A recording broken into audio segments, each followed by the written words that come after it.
Vasant Panchami, the season when the world gets a yellow makeover, the skies turn into a kite battleground, and everyone suddenly remembers their love for wisdom, music, and poetry. But this festival isn't just about bright colors and high flying paper. It's a beautiful blend of knowledge, prosperity, and even a little love.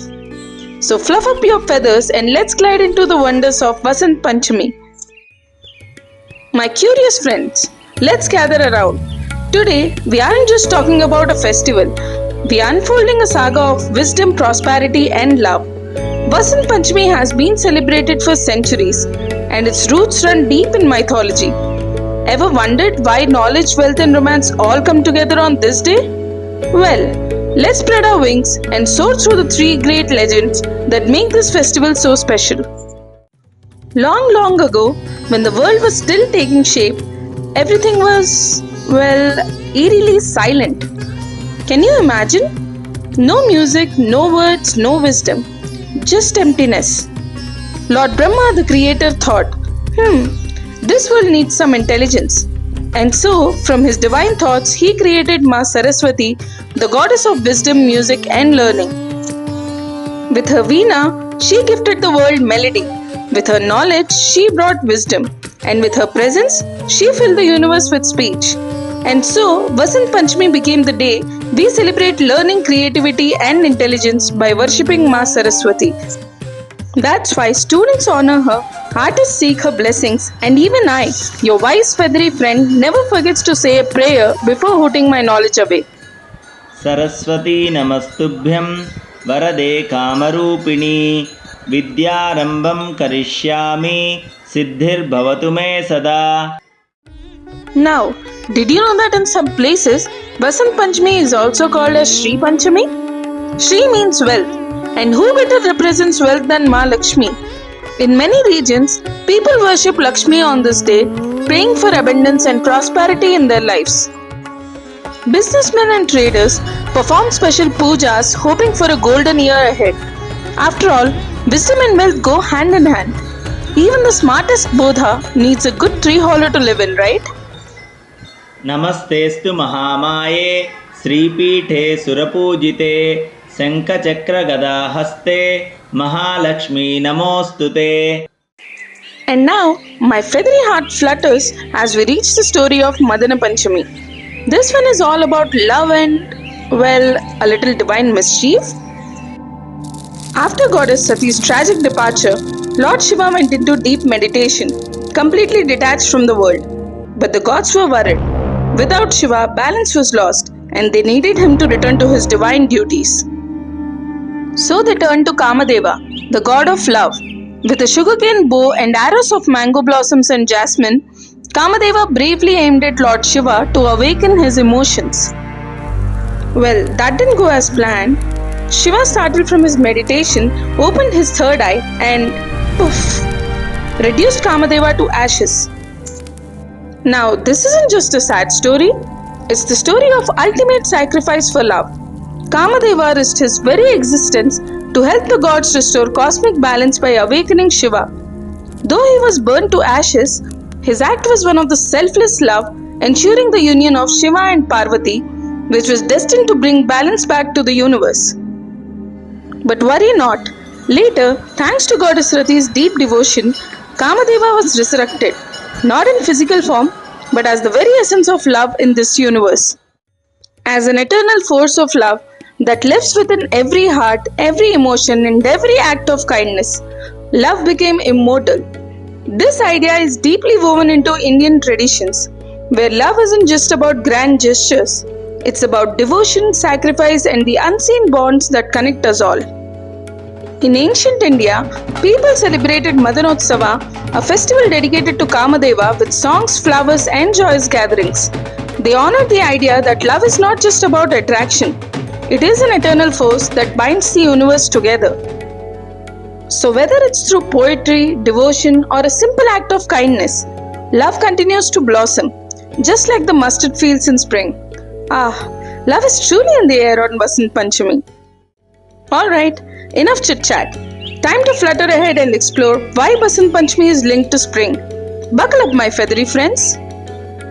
Alright friends, Let's talk dates, seasons, and some seriously cool science behind Vasant Panchami. Vasant Panchami is celebrated every year on the fifth day, Panchami, of the bright fortnight, Shukla Paksha, in the Hindu lunisolar month of Magha. That's usually late January or early February, just when the winter starts yawning and stretching, getting ready to say goodbye. But wait, did you know this festival isn't just about celebrating the arrival of spring? It actually marks the start of preparations for Holika Dahan and Holi, which happen exactly 40 days later. Why 40 days, you ask? Well, any season's transition takes about 40 days before it comes into full bloom. Think of it like a loading screen. Vasant Panchami presses start, and 40 days later, spring is in full HD resolution. Spring isn't just any season, it's the king of all seasons. And if a king is arriving, naturally we must start preparing well in advance, right? That's why Vasant Panchami happens 40 days before spring reaches its peak glory. In northern India, it might still feel like winter, while central, western, and southern India already get a taste of spring on this day. But don't worry, the full bloom mode will activate soon. Vasant Panchami isn't just an Indian festival, it's big across the whole Indian subcontinent. In northern India and Nepal, Hindus celebrate it with grandeur, while in southern states, the same day is called Sri Panchami. In Delhi, Punjab, Haryana, and Uttar Pradesh, the sky becomes a canvas of colorful kites with friendly battles happening on rooftops. Meanwhile, people dress in yellow, a color that symbolizes prosperity, energy, and the golden fields of spring. Schools and colleges hold Saraswati Pooja, where students keep their books before the goddess, hoping for knowledge and wisdom, and maybe a little exam luck. In West Bengal, Bihar, Odisha, the Saraswati Puja is celebrated on a grand scale, with elaborate pandals, devotional songs, and artistic performances. Students place pens, notebooks, and musical instruments at the goddess' feet, showing devotion to learning and creativity. It's considered inauspicious to study on this day. Finally, a rule students love. In Rajasthan and Gujarat, the festival is filled with folk dances, music, and joyous feasts. Women wear bright yellow lehengas and temples hold Vasant Bahar concerts honoring Maa Saraswati through the art of music. In Maharashtra and Madhya Pradesh, Vasant Panchami also marks the celestial wedding of Lord Shiva and Maa Parvati. Temples conduct special pujas and newlyweds seek blessings for a blissful married life. And of course, there's prasad, saffron rice, kesari halwa, and other delicious offerings that are prepared to mark the occasion.